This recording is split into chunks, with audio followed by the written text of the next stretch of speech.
Hi everyone. இன்னைக்கு நாம பார்க்க போற book emotional intelligent. Somavalliappan sir எழுதின புக்கை பத்தி பார்க்க போறோம். இந்த புக்ல நம்மளோட சக்சஸ்ங்கிறது ஒவ்வொருத்தருக்கும் ஒவ்வொரு மாதிரி இருக்கும். சில பேருக்கு மணி இட்ஸ் அ சக்சஸ், சில பேருக்கு பீஸ் ஆஃப் மைண்ட், சில பேருக்கு நல்ல ஹெல்த். இப்படி ஒவ்வொருத்தங்களுக்கும் அவங்களோட சக்சஸ்ங்கிறது வேரி ஆகும். ஆனா நம்ம போடுற எஃபர்ட்டுக்கு எல்லாருமே சக்சஸ் ஆகணும். அப்ப எல்லாருமே சக்சஸ் ஆகணும்னா அந்த சக்சஸுக்கு என்ன பண்ணணும், எதை நம்ம மிஸ் பண்றோம். சில பேர் நல்ல நாலேஜா இருப்பாங்க, ஆனா அவங்க லைஃப்ல பெருசா சக்சஸ் பண்ண மாட்டாங்க. சில பேர் ஆவரேஜ் நாலேஜா இருப்பாங்க, பட் பெருசா அவங்க லைஃப்ல சக்சஸ் பண்ணியிருப்பாங்க. இது எப்படி நடக்குது, இது என்ன ரீசன் அப்படிங்கிறது தான் இதுல டீட்டெயிலா சொல்லியிருக்காங்க. ஃபர்ஸ்ட் இன்டெலிஜென்ஸ் அப்படின்னு என்னன்னு பாத்தீங்கன்னா, நமக்கு ஒரு நாலேஜ் அண்ட் அது கூட இருக்க ஸ்கில் இதெல்லாம் சேர்ந்தது தான் நமக்கு இன்டெலிஜென்ஸ்னு சொல்றோம். சரி, ஓகே. அப்போ எமோஷனல் இன்டெலிஜென்ட்னா என்ன? எமோஷனல் இன்டெலிஜென்ட்ங்கிறது நம்மளோட உணர்ச்சிகளை எந்த இடத்துல நம்ம எக்ஸ்பிரஸ் பண்ணணும், எங்க பண்ணக்கூடாது அப்படிங்கிற அந்த நாலேஜ், அந்த அவேர்னஸ் நமக்கு இருக்கணும். மற்றவங்களோட உணர்ச்சிகளையும் நம்ம அண்டர்ஸ்டாண்ட் பண்ணிட்டு எந்த இடத்துல நம்ம எப்படி பிஹேவ் பண்ணணும் அப்படிங்கிறத நம்ம அண்டர்ஸ்டாண்ட் பண்ணி பண்றதுக்கு பேர் தான் எமோஷனல் இன்டெலிஜென்ஸ். இந்த எமோஷனல் இன்டெலிஜென்ஸை கண்டுபிடிக்கிறதுக்காக அமெரிக்காவில் ஒரு 100 பீப்புள் கிட்ட அவங்க ஒரு சர்வே ஒன்று எடுத்தாங்க. என்ன சர்வே அப்படின்னு பார்த்தீங்கன்னா, அந்த ஸ்டூடெண்ட்ஸ்லாம் யாரெல்லாம் 95 அபோவ் ஸ்கோர் பண்ணியிருக்காங்களோ அவங்கள எல்லாத்தையும் எடுத்து அடுத்தது ஒரு 10 இயர்ஸ்க்கு அப்புறம் மறுபடியும் அவங்க எந்த இடத்துல இருக்காங்க அப்படின்னு போய் செக் பண்ணியிருக்காங்க. அதுல அவங்க அண்டர்ஸ்டாண்ட் பண்ணது என்னன்னா, வெறும் 15 பேர் தான் பெருசா அவங்க சக்சஸ் பண்ணியிருக்காங்க. மீதி இருக்கவங்க எல்லாம் நார்மல் ஆவரேஜ் ஜாப் தான் பண்ணிட்டு இருக்காங்க. பட் அவங்க எல்லாருமே நல்ல ஸ்கோர் பண்ணவங்க. அதோட ஒரு நம்ம இந்தியாவில் இருக்கிற ஒரு கார்பரேஷன் ஸ்கூல் மாதிரி அமெரிக்காலையும் கொஞ்சம் கம்மியான ஸ்டாஃப் இருக்கு, அது மாதிரி நல்ல வசதி இல்லாத ஒரு ஸ்கூல்ல இருந்து ஒரு 250 பீப்புள் எடுத்திருக்காங்க. அதுல இருந்து ஒரு சர்வே அவங்க பண்ணி அதுல இருந்து அவங்க எப்படி அந்த லைஃப்ல பெருசா சக்சஸ் பண்ணிருக்காங்கன்னா, அவங்களை எடுத்து பார்க்கும்போது ஒரு பெரிய லெவல்ல ஒரு மார்ஜின் நிறைய பேர் பெருசா சக்சஸ் பண்ணியிருக்காங்க. இத்தனைக்கு அவங்க எல்லாருமே ஆவரேஜ் ஸ்கோர்டு பீப்புள், யாரும் இந்த 95 அந்த மாதிரி எல்லாம் எடுத்தவங்க இல்ல. இது எப்படி நடந்துச்சு அப்படின்னு பார்க்கும்போது தான் அவங்க ஒண்ணு கண்டுபிடிச்சாங்க. ஒரு சக்சஸுக்கு 20% தான் அவங்களோட நாலேஜ் தேவைப்படுது, மீதி 80% அதர் ஃபேக்டர் கான்ட்ரிபியூட் பண்ணுது. அதுதான் இட்ஸ் லீடிங் டு சக்சஸ். அப்போ அந்த 80% என்ன அப்படின்னு பார்க்கும்போது அதுல பெரிய லெவல்ல கான்ட்ரிபியூட் பண்ற ஒரு ஃபேக்டர் தான் எமோஷனல் இன்டெலிஜென்ஸ். அடுத்து ஐக்யூனா என்னன்னு பார்ப்போம். ஐக்யூங்கிறது என்னன்னா, நம்மளோட மென்டல் ஏஜும் நம்மளோட பிசிக்கல் ஏஜும். Mental age divided by physical age, அதுதான் ஐக்யூ. மென்டல் ஏஜ்னா என்ன, நம்ம இப்போ 4 இயர்ஸ் இருக்குன்னா ஒரு சில்ட்ரன், அதுக்கு அந்த 4 இயர்ஸ்க்கான நாலேஜ் இருக்கா, அதுக்கான லேர்னிங் கெப்பாசிட்டி இருக்கா, அந்த அளவுக்கு அந்த வேர்பல் கம்யூனிகேஷன் எல்லாமே கரெக்டா இருக்கான்னு பாக்குறது தான் அந்த மென்டல் ஏஜ். இதுல பிசிக்கல் ஏஜ்னா நம்மளோட டேட் ஆஃப் பர்த்தை வச்சு கண்டுபிடிக்கிறது பிசிக்கல் ஏஜ். இதை வச்சுதான் அவங்க மென்டல் ஏஜ் பிசிக்கல் ஏஜும் வச்சுதான் ஐக்யூங்கிறத கண்டுபிடிக்கிறாங்க. யூஎஸ்ல இந்த சக்சஸ்ஃபுல் பீப்புள், அதாவது சக்சஸ்ஃபுல் பீப்புள்னா பெருசா அவங்க லைஃப்ல வின் அவங்கள்ட்ட மட்டும் போயிட்டு ஒரு சர்வே எடுத்தாங்க. அந்த சர்வேல பாத்தீங்கன்னா 3 விஷயம் மட்டும் எல்லாருக்கும் காமனா இருந்துச்சு. அது என்னன்னு பாத்தீங்கன்னா, ஃபர்ஸ்ட் நம்பகத்தன்மை. அதாவது அவங்க ரொம்ப ரெஸ்பான்சிபிள் பர்சனா இருந்தாங்க, ரொம்ப லவ்வபிள் பர்சனா இருந்தாங்க. அடுத்தது ஒரு ஆக்டிவிட்டி அவங்களுக்கு கொடுத்தாங்கன்னா அந்த ஆக்டிவிட்டியை கண்டிப்பா முடிச்சிருவாங்க, அதுல எதுவுமே பெண்டிங் வைக்க மாட்டாங்க. அந்த மாதிரியான கேரக்டர் இருக்கவங்க ரொம்ப ஒரு ரெஸ்பான்சிபிள் பர்சனா இருக்கிறதுனால அவங்க அந்த அந்த இதுல எல்லாருமே காமனா இருக்காங்க, நம்பகத்தன்மை. அடுத்தது சுச்சுவேஷனை அட்ஜஸ்ட் பண்ணி போறவங்களா இருந்தாங்க. சுச்சுவேஷன்னா இப்போ நீ இது தப்பு பண்ணிட்ட அப்படின்னு யாராச்சும் ஒருத்தவங்க சொல்றாங்கன்னா அதை அவங்க அக்செப்ட் பண்ணிட்டு, ஓ இது நான் தப்பு பண்ணிட்டேனா, சரி ஓகே நான் இதை கரெக்ட் பண்ணிக்கிறேன், தப்பு பண்றதை அக்செப்ட் பண்ணிட்டு அதை கரெக்ட் பண்ணிட்டு ரொம்ப ஜெனியூனா நடந்துக்கிறாங்க. இப்போ ஒருத்தங்க இருக்காங்கன்னா அவங்க இல்லைன்னா கூட அவங்க சொல்றது அவங்களுக்கான விஷயம் கரெக்டா இருந்துச்சுன்னா அவங்க இல்லைன்னா கூட அவங்களுக்கு சப்போர்ட் பண்ணி பேசுறாங்க. அதே சமயத்துல ஒரு இது தப்பா இருந்துச்சுன்னா அவங்க நேர்மையா இது தப்பு அப்படிங்கிறத சொல்றாங்க. இது மூலயமா அவங்க மேல இருக்க நம்பகத்தன்மையோட அவங்க ரெஸ்பான்சிபிள் டேக்கிங்லாம் அதிகமாகிறது, அந்த சுச்சுவேஷனை அடாப்ட் பண்ணி போறாங்க. அடுத்து என்னன்னா, குரூப்பா அவங்க ஈஸியா ஒர்க் பண்றாங்க. எப்படின்னா, அந்த ஒரு தாட் அவங்களும் சொல்றாங்கன்னா இல்ல மத்தவங்க சொல்றாங்கன்னா அதை எடுத்துக்கிட்டு, ஓகே இது சரியா இருக்கும், இது தப்பா இருக்கும், அதெல்லாம் ஓகே, இதை நம்ம எடுத்துக்கலாம், இது நம்ம ஓவராலா இந்த ப்ராஜெக்ட் இது நல்லா ஒர்க் அவுட் ஆகும் அப்படிங்கிற மாதிரி எல்லாரோட தாட்டையும் எடுத்து அவங்க ஒரு குரூப்பா ஒர்க் பண்றதுலயும் ஸ்மார்ட்டா இருக்காங்க. அவங்க இந்த 3 விஷயத்துல ஒண்ணு என்னன்னா, அவங்க ஒரு நம்பகத்தன்மையா இருக்காங்க. 2வது அட்ஜஸ்ட் பண்ணிக்கிறாங்க, சுச்சுவேஷனை அக்செப்ட் பண்ணிக்கிறாங்க. அடுத்தது 3வது என்னன்னு பாத்தீங்கன்னா, குரூப்பா ஒர்க் பண்றதுல அவங்க ரொம்ப ஸ்மார்ட்டா இருக்காங்க. இப்படி இருக்கிறவங்க தான் லைஃப்ல பெருசா வின் பண்ணிருக்காங்க. இந்த எமோஷனல் இன்டெலிஜென்ட்டுக்கு நிறைய எக்ஸாம்பிள் இருக்கு. ஒண்ணு என்னன்னா, ஒரு பையன் ஒரு 4 சப்ஜெக்ட்ல பாஸ் பண்ணிட்டான், பட் ஒரு சப்ஜெக்ட்ல ஃபெயில் ஆயிட்டான். அவனுக்கு ரேங்க் கார்டுல இப்போ கையெழுத்து வாங்கணும். அப்படி இருக்க சுச்சுவேஷன்ல அவன் வந்து அனலைஸ் பண்றான். அப்பா வந்து எப்போதுமே டெய்லி காலையில 8:30க்கு வந்து பரபரப்பா கிளம்பி ஆஃபீஸ் போறாரு அப்படின்னு சொல்லிட்டு. ஸோ அவன் என்ன பண்றான்னா 8:30க்கு அவங்க அப்பா கிளம்பி ரெகுலரா போகும்போது, அப்பா என்ன இன்னைக்கு ஸ்கூல்ல விட முடியுமா அப்படின்னு சொல்லி கேட்கறான். அடுத்தது அவனே சொல்றான், அப்பா உங்களுக்கு முக்கியமான வேலைங்கள்லாம் இருக்கும், பரவாயில்ல நானே போய்க்கிறேன் அப்படின்னு சொல்றான். ஸோ இதை கேட்டது அவங்க அப்பா, இல்ல உனக்காக தான் நான் வேலைக்கே போறேன், அப்படி இருக்கும்போது நான் கொண்டாந்து உன்னை ஸ்கூல்ல விடுறதுல ஒன்றும் பிரச்சனை இல்லப்பா, நீ வா அப்படின்னு சொல்லி சொல்றாரு. அப்போ அந்த இடத்துல வந்து அவங்க அப்பா கொஞ்சம் ஒரு நல்ல மைண்டுக்கு வந்ததும் இவர் வந்து, அப்பா எனக்கு இன்னைக்கு ரேங்க் கார்டு கொடுத்துருக்காங்க, இன்னைக்கு தான் லாஸ்ட் டேட்டு, நான் நீங்க இதுல சைன் போடணும் அப்படின்னு சொல்லி ரேங்க் கார்டை அவர் கையில கொடுக்குறான். அவர் பார்த்ததும் உடனே ஷாக் ஆயிட்டாரு, இவன் வந்து ஒரு சப்ஜெக்ட்ல ஃபெயிலு. ஸோ அவருக்கு கொஞ்சம் கோவம் வருது, பட் ஆஃபீஸ்க்கு டைம் ஆச்சு. இப்போ நம்ம கோவப்படுறதுல எந்த நியாயமும் இல்லைன்னு சொல்லிட்டு அவர் கையெழுத்து போட்டு கொடுத்துட்டு சரி வான்னு கோவமா அழைச்சு கொண்டு ஸ்கூல்ல விட்டுட்டு அவர் ஆஃபீஸ் போயிட்டாரு. இந்த இடத்துல அந்த பையன் இந்த சுச்சுவேஷன் எல்லாத்தையும் கால்குலேட் பண்ணி மற்றவங்களோட எமோஷனையும் கால்குலேட் பண்ணி அந்த இடத்துல அவன் சக்சீட் பண்ணியிருக்கான். ஸோ இதுதான் எமோஷனல் இன்டெலிஜென்ஸ். இதுக்கு இன்னொரு எக்ஸாம்பிளும் இருக்கு. அதுல என்னன்னா, ஒருத்தருக்கு வந்து ஃபிளைட் வந்து கரெக்டா 7 o'clock. ஸோ இவர் வந்து என்ன ஆகும்னா கேப் வந்து 5:30க்கு வீட்டுக்கு வந்திருக்கணும். பட் அந்த கேப் அந்த டைமுக்கு வரல. ஸோ இவர் என்ன பண்றாருன்னா வெயிட் பண்ணிட்டு இருக்காரு. அடுத்தது 6 o'clock அந்த கேப் வருது, வந்ததே 1/2 hour லேட்டு. இவர் என்ன இதுக்கு போய் சண்டை போடணும், அப்படி இல்லை இந்த கேப் டிரைவர் வேணாம் வேற கேப் வேணும்னு புக் பண்ணணும். பட் அவர் 2 பண்ணாலுமே அவரோட டைம் தான் வேஸ்ட் ஆகும். ஸோ இதை அவர் அண்டர்ஸ்டாண்ட் பண்ணிட்டு சரி ஓகே அப்படின்னு சொல்லி எதுவுமே பேசாம அவர் போய் கேப்ல ஏறிட்டாரு. அந்த டிரைவர் வந்து சாரி சார் வந்து லேட் ஆயிடுச்சு, நான் கண்டிப்பா கொஞ்ச நேரத்துல விட்டுறேன், கரெக்ட் டைமுக்கு விட்டுறேன் அப்படின்னு சொல்றான். இவர் பெருசா எதுவும் வெயிட் பண்ணாம சரி ஓகே அப்படின்ற மாதிரி வெயிட் பண்றாரு. ஸோ அந்த மாதிரி அந்த கேப் டிரைவரும் கொண்டு ஆன் டைம்ல விட்டுட்டாரு. ஸோ இதுல அந்த அவரோட எமோஷனை அவர் கண்ட்ரோல் பண்ணிக்கிட்டதுனால இந்த கரெக்டான டைம்ல அவர் போக முடிஞ்சிச்சு. இந்த அடுத்த சினாரியோல ஸோ ஃபர்ஸ்ட் நம்ம பார்த்த சினாரியோல அந்த பையன் அப்பாவோட எமோஷனை கண்டுபிடிச்சிட்டு அதுக்கேற்ற மாதிரி ரியாக்ட் பண்ணான். இங்க இவர் எமோஷனை கண்ட்ரோல் பண்ணிக்கிட்டதுனால இவர் கரெக்ட் டைமுக்கு போய் சேர்ந்துட்டாரு. ஸோ எண்ட் ஆஃப் த டே நமக்கு ரிசல்ட் தான் முக்கியம். ஸோ நம்ம கோல் என்னவோ அதை அச்சீவ் பண்ணணும்னா நம்மளோட எமோஷன்ஸை கண்டிப்பா கண்ட்ரோல் பண்ணி ஆகணும். எங்க நம்ம எமோஷன் காமிக்கணும், எங்க நம்ம காமிக்க கூடாதுங்கிறத நம்ம தெளிவா புரிஞ்சு நடந்துக்கணும். அடுத்த எக்ஸாம்பிள் என்னன்னா, ஒரு ரைட்டர் இருக்காரு, ஒரு சூப்பர் ரைட்டர் அவரு. அந்த ரைட்டரை வந்து இன்டர்வியூக்காக ஆஃபீஸ்க்கு கூப்பிட்டுருக்காங்க ஒரு ஷூட்டிங் எடுக்கிறதுக்காக. ஸோ இவரும் வந்து அந்த இன்டர்வியூ கொடுக்கறதுக்காக போயிருக்காரு. போன உடனே ஒரு ரூம்ல இவர் உட்கார வச்சிருக்காங்க. இவர் வெயிட் பண்ணிட்டு இருக்காரு, ஆனா யாருமே வரல, ரொம்ப நேரமாச்சு. அதுக்கப்புறமா வந்து அந்த ஒருங்கிணைப்பாளர் வந்து தேங்க்ஸ் ஃபார் கமிங் சார் அப்படின்னு சொல்லிட்டு, நான் சாப்பிட போயிருந்தேன், அது போனதுனால ஒன்றும் தப்பு இல்லை அப்படின்னு சொல்லிட்டு அவரும் அதுக்கே ஆன்சர் பண்ணிட்டு ஒரு ரெஸ்பான்சிபிளா பதில் சொல்லாம இருக்காரு அவர்கிட்ட. சரி ஓகே சார், நம்ம ஒரு இன்டர்வியூக்கு முன்னாடியே எப்படி இன்டர்வியூ போகுதுங்கிறத நம்ம பேசி வச்சுக்கலாமா அப்படிங்கிறாங்க. அவங்க ஸ்டார்ட் பண்றாங்க. அதுக்கு அந்த ரைட்டர் என்ன சொல்றாரு, அவர் கோவம் வந்துருச்சு. இல்ல இல்ல நம்ம நேரா வாங்க ஷூட்டிங் போயிடலாம் அப்படின்னு சொல்லிட்டு அவர் போயிடலாம் அப்படின்னு சொல்றாரு.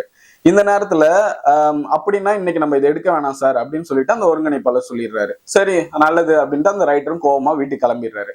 இதுல 2 பேருமே அவங்க எமோஷனை கண்ட்ரோல் பண்ணல. இதனால என்ன ஆச்சுன்னா அந்த சேனலுக்கு ஒரு நல்ல ரைட்டரோட இன்டர்வியூ மிஸ் ஆயிடுச்சு. அது ஒண்ணு. அதே சமயத்துல அந்த ரைட்டர் வந்து அந்த சேனல்ல இன்டர்வியூ கொடுத்திருந்தா நிறைய பேருக்கு ரீச் ஆயிருப்பாரு. இது மூலமா அவரோட புக்கோட ரீச் வந்து இன்னும் பெருசா இருந்திருக்கும். ஸோ இது மாதிரியான மிஸ் பண்ணதுனால 2 பேரும் அவங்களோட எமோஷனை கண்ட்ரோல் பண்ணாததுனால 2 பேருக்குமே அது அஃபெக்ட் ஆயிடுச்சு. இப்படிதான் சில பேர் அந்த ஃபிராக்ஷன் ஆஃப் த செகண்ட்ல கோவப்பட்டு நம்ம வார்த்தையை விடுறதும் ஆர்கியூ பண்றதும் அதுக்கப்புறம் பிரச்சனையை அதோட ஷார்ட் அவுட் பண்ணாம மேல மேல நம்ம பேசுறதும், இதனால நமக்கு என்ன கிடைக்கும்னா ஒன்லி நமக்கு நடக்க வேண்டிய ஒரு விஷயம் நடக்காம போகும். மற்றபடி நமக்கு எதுவுமே இதுல சக்சஸ் கிடையாது. நம்ம ஒருத்தங்க தப்புன்னு சொல்றாங்க, நம்மளை ட்ரிகர் பண்றாங்க, நம்மளை கோவப்படுத்துறாங்க, நம்மளை எரிச்சல் மூட்டுறாங்க அப்படின்னா அது நம்ம அந்த இதுக்கு ரியாக்ட் பண்றது மூலயமா அந்த எமோஷனை நம்ம காமிக்கிறது மூலயமா நமக்கு கெட்டதுதான் நடக்குதே தவிர அதுல 1% கூட எந்த ஒரு நல்லதும் நமக்கு நடக்க போறது இல்லை. ஸோ அதை தான் கண்ட்ரோல் பண்ணணும். அந்த எமோஷனை கண்ட்ரோல் பண்றதுனால நமக்கு சக்சஸ் வரும். அதே எமோஷனை நம்ம கண்ட்ரோல் பண்ணலன்னா அகைன் நமக்கு எதுவுமே வராது, அதோட நம்மளோட growth-ம் ஸ்டாப் ஆகும். யாரு அவங்களோட நாலேஜை இன்க்ரீஸ் பண்ணிக்கிட்டு அவங்களோட எமோஷனை கண்ட்ரோல் பண்ணி எந்த இடத்துல எமோஷனை காமிக்கணும் எந்த இடத்துல காமிக்க கூடாதுன்னு நடத்தினாங்களோ அவங்க தான் லைஃப்ல பெருசா சக்சஸ் ஆயிருக்காங்க. எக்ஸாம்பிளுக்கு ஒருத்தர் வந்து ஒரு ஆஃபீஸ்ல ஒர்க் பண்றாரு. அவர் வந்து ரொம்ப நாளா கரெக்டா ஒர்க் பண்ணிட்டு இருக்காரு, எந்த பிரச்சனையும் இல்லாம போயிட்டு இருக்கு. அந்த டைம்ல அவருக்கு ப்ரொமோஷன் கிடைக்குது. ப்ரொமோஷன் கிடைச்சதுன்னா அடுத்த லெவலுக்கு போயிடுறாரு. ஸோ அந்த அடுத்த லெவல் போனதும் அங்க இருந்த அவங்களோட சீனியர்ஸ்லாம் வந்து நீ ரொம்ப மேல போயிட்டேன்னு ரொம்ப ஆடாத, மேல இருந்து விழுந்தீங்கன்னா ஃபால் ரொம்ப பெருசா இருக்கும், ஸோ உன்னால தாக்கு பிடிக்க முடியாது அப்படின்ற மாதிரி அட்வைஸ் பண்றாங்க. இதை ஒரு ரெண்டு விதமா எடுத்துக்கலாம். ஒன்னு நெகட்டிவா, நான் கஷ்டப்பட்டு நான் என்னோட உழைப்புக்காக தான் இங்க வந்திருக்கேன், ஸோ அப்ப நீங்க இப்படி எல்லாம் பேசணும்னு அவசியம் இல்லைன்னா அவர் கோவப்படலாம்.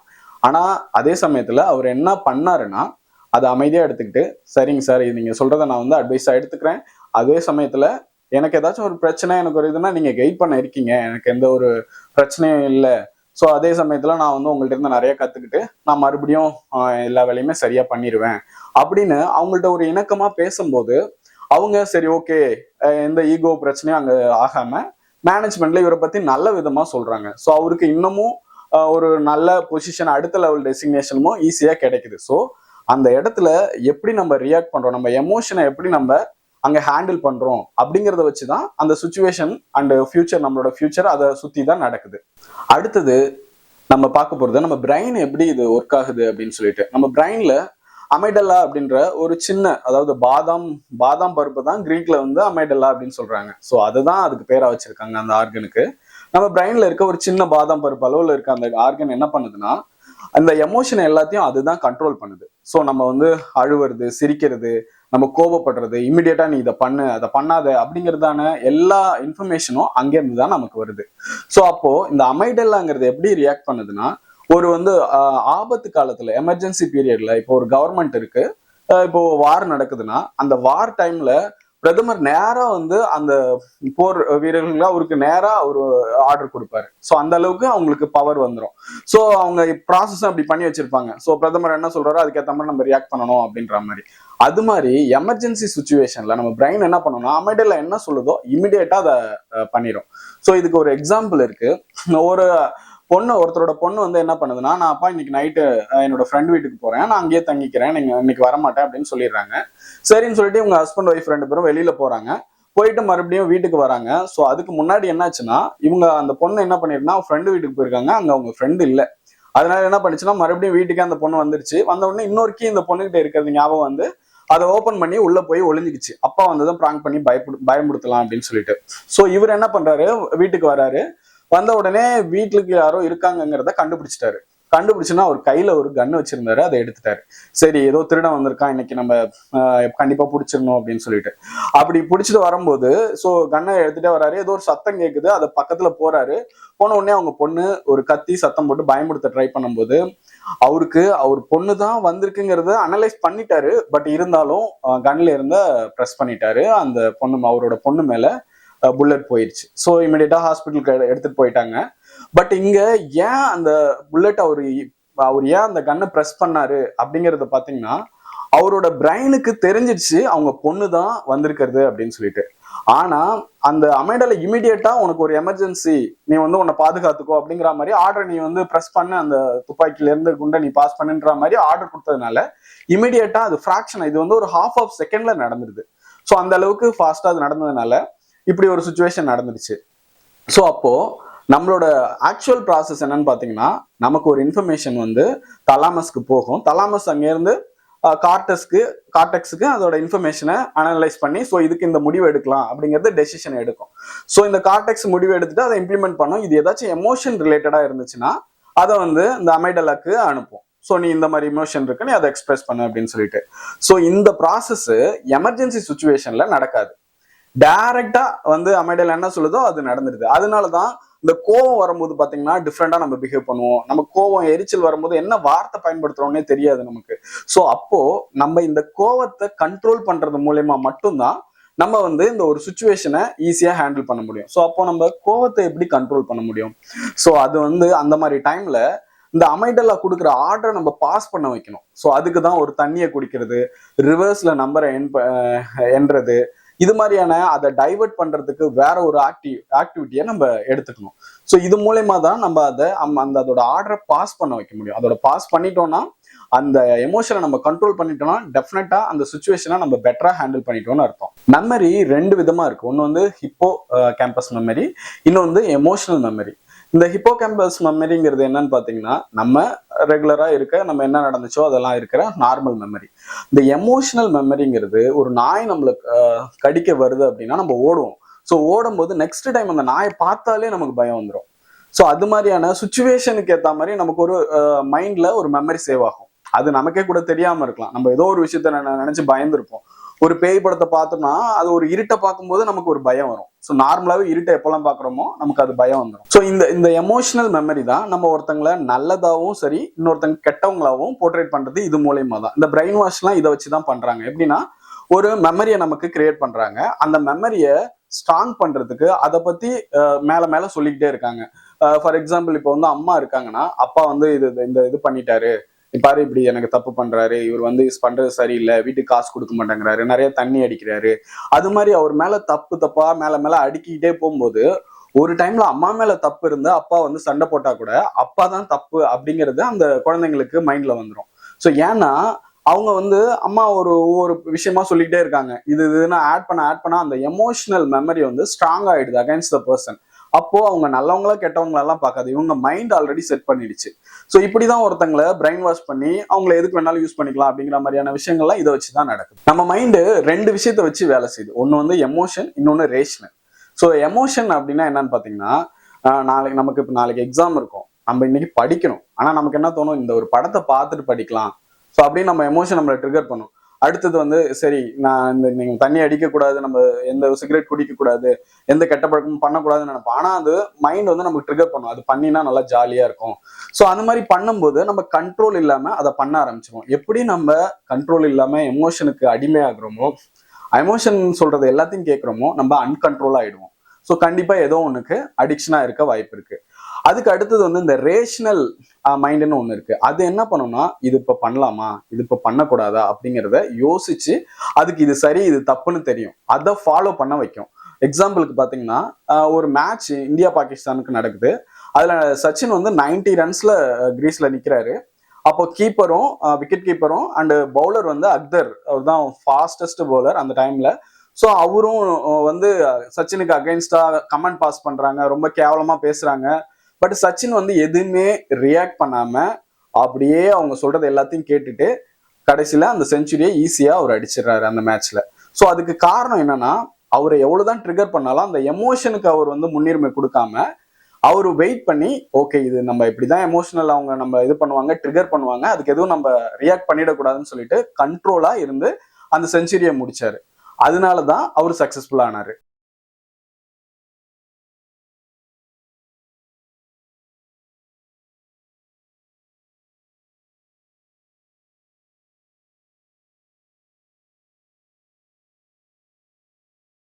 நாம நம்ம எமோஷனை ஜெயிக்க விடாம நம்மளோட அறிவை ஜெயிக்க வச்சு எப்படி சக்சஸ் ஆகுறது அப்படிங்கிறதுக்கு முக்கியமா நம்ம பண்ண வேண்டியது அக்யூரேட் செல்ஃப் அசஸ்மெண்ட்.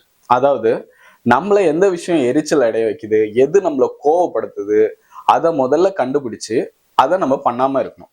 ஸோ அதுக்கு ஒரு எக்ஸாம்பிள் என்னன்னா, ஒருத்தங்க நல்ல ஒரு 95% அபோவ் நல்ல ஸ்கோர் பண்ணி ஒரு இன்டர்வியூ கிளியர் பண்ணி ஒரு பேங்க்ல ட்ரைனியா ஜாயின் பண்ணிடுறாங்க. ஜாயின் பண்ணவங்க நல்லா தான் ஒர்க் பண்ணிட்டு இருக்காங்க. ஸோ ஒரு கஸ்டமர் வந்து செக்கை பாஸ் பண்ண சொல்லி அவங்கள்ட்ட கொடுக்குறாங்க. அதுக்கு ஒரு பர்டிகுலர் டாக்குமெண்ட் நான் பார்த்தா தான் தர முடியும், அதை பாஸ் பண்ண முடியும்னு அவங்க சொல்றாங்க அந்த ட்ரைனி. அவங்க என்ன சொல்றாங்கன்னா, ரெகுலரா இப்படிதான் பண்ணிட்டு இருக்கேன், நான் நெக்ஸ்ட் டைம் வரும்போது எடுத்துட்டு வரேன் அப்படின்னு சொல்றாங்க. ஸோ இது வந்து என்ன ஆகுதுன்னா, இவங்க தர முடியவே முடியாதுன்னு சொல்லிட்டாங்க ட்ரைனி. அதனால அந்த கஸ்டமர் வந்து மேனேஜருக்கு எஸ்கலேட் பண்ணிட்டாங்க. ஸோ மேனேஜர் கிட்ட இப்போ அந்த எஸ்கலேஷன் போயிடுச்சு. மேனேஜர் வந்து அந்த ட்ரைனியை கூப்பிட்டு, இல்ல நீங்க இந்த செக்கை பாஸ் பண்ணிடுங்க, பிரச்சனை இல்லை அப்படின்னு சொல்றாங்க. அதுக்கு அவங்க இல்ல முடியவே முடியாது, யார் கேட்டாலும் பேங்கோட காசு எப்படிதான் எடுத்து கொடுக்க முடியுமா அப்படிங்கிற மாதிரி ரொம்ப கோவமா ஆர்கியூ பண்றாங்க மேனேஜர்கிட்ட. மேனேஜர்கிட்ட நீங்க எனக்கு எதுவும் சொல்லி தர வேண்டாம், நீங்க நான் சொல்றதை மட்டும் பண்ணுங்கன்னு சொல்லியும் அவங்க அதை பண்ணல. சரின்னு அவங்கள அனுப்பிட்டுட்டு இவங்க இந்த மேனேஜரே அந்த செக்கை பாஸ் பண்ணிடுறாங்க. அதுக்கப்புறம் அந்த 1 இயர் முடிஞ்சதுக்கு அப்புறம் அவங்களோட அப்ரைசல் டைம் வருது. அப்ரைசல்ல அவங்களுக்கு எதுவுமே பாசிட்டிவா வரல. அதோட அவங்க ட்ரைனியை இன்னும் எக்ஸ்டெண்ட் பண்ணிட்டாங்க, அவங்கள கன்ஃபார்ம்டு எம்ப்ளாயா மாத்தல. ஸோ எதுக்காகனா, அந்த சுச்சுவேஷனை இவங்க அடாப்ட் பண்ணி அண்டர்ஸ்டாண்ட் பண்ணி ரியாக்ட் பண்ணாததுதான் இது காரணம். அந்த மேனேஜரோ இல்ல வந்து இந்த கஸ்டமரோ எஸ்கலேட் பண்ணிட்டாங்க, இவங்க எப்படி என்ன எஸ்கலேட் பண்ண முடியும், எனக்கு எல்லா நாலேஜும் இருக்கு, எனக்கு எல்லாமே தெரியும், இவங்க எப்படி எஸ்கலேட் பண்ண முடியும் அப்படின்ற மாதிரி அவங்க கோவத்தை ஆர்கியூமெண்டா மாத்தி மேனேஜருக்கு அகைன்ஸ்டாவே ஆர்கியூ பண்ணும்போது அங்க அவங்க மேல இருக்க அந்த ட்ரஸ்ட் கம்மியாயிடுது. ஸோ அவங்க மேல இருக்க அந்த நம்பகத்தன்மையும் அட்ஜஸ்ட்மெண்ட் ஃபேக்டரும் கம்மியாகிறதுனால ஸோ அவங்க வந்து அந்த ஃபர்தரா அவங்கள பத்தி ஒரு பாசிட்டிவான தாட் வராம அவங்களோட அப்ரைசலும் அவங்களோட எம்ப்ளாய்மெண்ட்டோட கன்ஃபர்மேஷனும் டிலே ஆயிடுது. ஸோ ஒருத்தங்க பேங்க்ல போடுற மாதிரி ஒரு விஷயம் எப்படின்னா நம்மளோட ட்ரஸ்ட்டை பில்ட் பண்ணிக்கிட்டே இருக்கணும். நம்மளோட அதுக்கடுத்து அந்த சுச்சுவேஷனை அடாப்ட் பண்றத இது மாதிரியான இது அக்கௌண்ட்ல நம்ம காசு போடுற மாதிரி போட போட நம்மளோட வேல்யூ அதிகமாகிட்டே இருக்கும். அதே சமயத்துல நம்மளோட கோபம், நம்மளோட ஆர்கியூமெண்ட், நம்மளோட அவங்க பின்னாடி இருக்கும்போது பின்னாடி ஒரு மாதிரி பேசுறது, முன்னாடி ஒரு மாதிரி பேசுறது, இந்த மாதிரியான ஆக்டிவிட்டி எல்லாம் நம்ம அக்கௌண்ட்ல இருக்க காசை எடுக்கிற மாதிரி. ஸோ அது அக்கௌண்ட்ல காசு இருந்தா எடுக்கலாம், பிரச்சனை இல்லை. ஆனா மைனஸ்ல போயிடுச்சுன்னா என்ன பண்றது? ஸோ நெகட்டிவா நம்மளோட வேல்யூவேஷன் போகும்போது அப்ப நம்மளோட சக்சஸும் டிலே ஆகுது, ஆர் நமக்கு கிடைக்காமையே போயிடுது.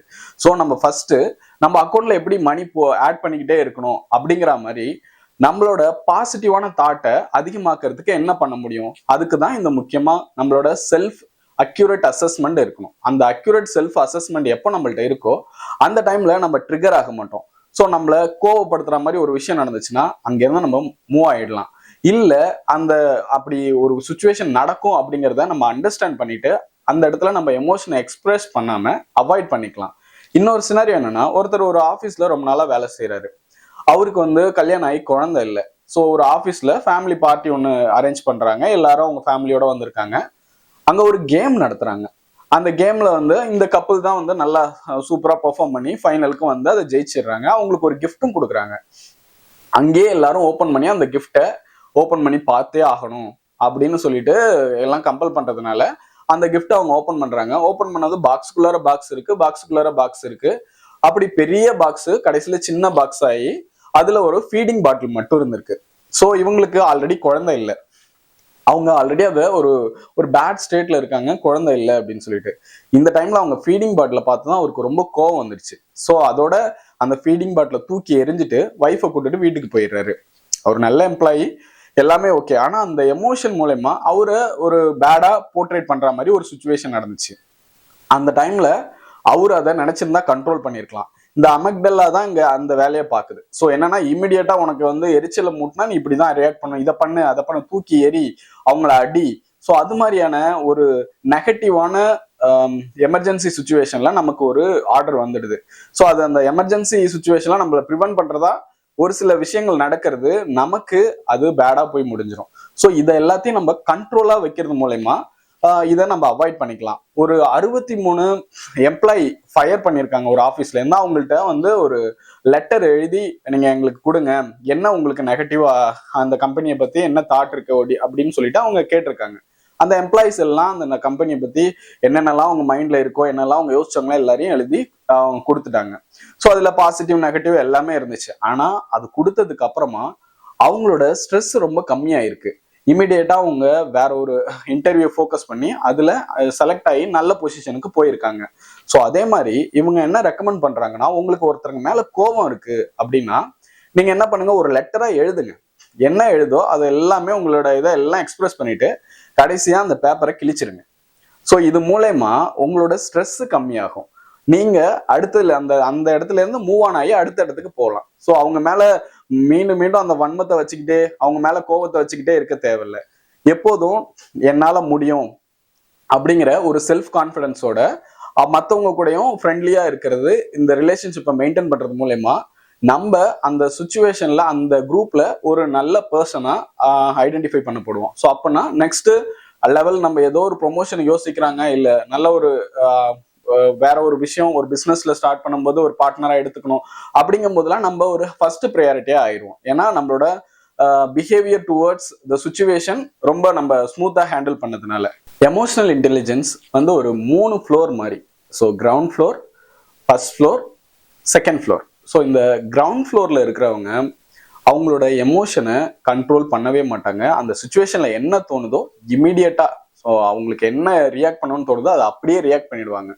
அவங்க ஸோ ஒரு இன்னும் அவங்களோட ஏரியால என்ன பிரச்சனைங்கிறதே கண்டுபிடிக்க முடியாதவங்க, அவங்க தான் கிரவுண்ட் ஃப்ளோர். இந்த ஃபர்ஸ்ட் ஃப்ளோருங்கிறவங்க அவங்களுக்கு தெரியும் இந்த இடத்துல இப்படி ரியாக்ட் பண்ணா இது சரியா இருக்கும் அப்படின்னு. ஆனா அந்த கண்ட்ரோல் பண்றதுக்கான எந்த முயற்சியும் எடுக்காதவங்களா இருப்பாங்க செகண்ட் ஃப்ளோர்ல இருக்கிறவங்க. இந்த தேர்ட் ஃப்ளோர்ல இருக்கவங்க யாருன்னு பாத்தீங்கன்னா, அவங்களுக்கு நல்ல கண்ட்ரோல் பண்ண தெரியும், சுச்சுவேஷனுக்கு ஏற்ற மாதிரி நடந்துப்பாங்க, மற்றவங்க எம்பத்தினா ஸோ அவங்களோட ஃபீலிங்ஸை புரிஞ்சுக்கிட்டு அந்த ஃபீலிங்ஸுக்கு ஏற்ற மாதிரி அந்த சுச்சுவேஷன்ல ரியாக்ட் பண்ணுவாங்க. ஸோ இப்படி ஒவ்வொரு ஃப்ளோர்லையும் ஒவ்வொருத்தங்க இருக்காங்க. இந்த தேர்ட் ஃப்ளோர்ல இருக்கிறவங்க தான் சக்சஸுக்கான பீப்புள். ஸோ அவங்க கண்டிப்பா அவங்க லைஃப்ல சக்சஸ் பண்ணிடுவாங்க.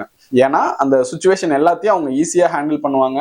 எந்த ஒரு பேட் ஒப்பீனியனும் அவங்கள பத்தி கிரியேட் பண்ண மாட்டாங்க. நல்ல ஒரு ஃப்ரெண்ட்ஷிப் ஜோனை உருவாக்கி இருப்பாங்க. அதோட அவங்களோட நாலேஜையும் இன்க்ரீஸ் பண்ணியிருப்பாங்க. அவங்க மற்றவங்களுக்கு நம்புற ஒரு பர்சனா இருப்பாங்க. ட்ரஸ்ட் ஒருத்தியா இருப்பாங்க. ஸோ இது மூலயமா அவங்க ஈஸியா லைஃப்ல சக்சஸ் பண்ணிடுவாங்க. இப்போ நாம இந்த 3 ஃப்ளோர்ல எந்த ஃப்ளோர்ல இருக்கோங்கிறத ஐடென்டிஃபை பண்ணணும். ஸோ ஐடென்டிஃபை பண்ணி ஏன் இந்த ஃப்ளோர்ல இருக்கோம், நம்ம இதுல இருந்து ஏன் நம்மளால செகண்ட் ஃப்ளோர் போக முடியல, ஸோ அப்படிங்கிற அந்த இதெல்லாம் ஐடென்டிஃபை பண்ணிட்டு அதை நம்ம இம்ப்ரூவ் பண்ணணும். முக்கியமா நம்ம எமோஷன் எங்க நம்ம காமிக்கணும், எங்க நம்ம காமிக்க கூடாது, ஸோ எந்த மாதிரி எமோஷனை எப்படி நம்ம ரியாக்ட் பண்ணணும், அதுக்கு அடுத்தது மற்றவங்களோட எமோஷனுக்கு நம்மளும் பதிலுக்கு பதில் பேசாம அதுல இருந்து எப்படி கடந்து போகணும் அப்படிங்கறதெல்லாம் தெரிஞ்சுக்கிட்டு கரெக்டா அசஸ் பண்ணி நடக்கிறது மூலயமா நம்ம ஈஸியா சக்சஸ் பண்ண முடியும். Hope this book is useful to everyone. Thanks for watching.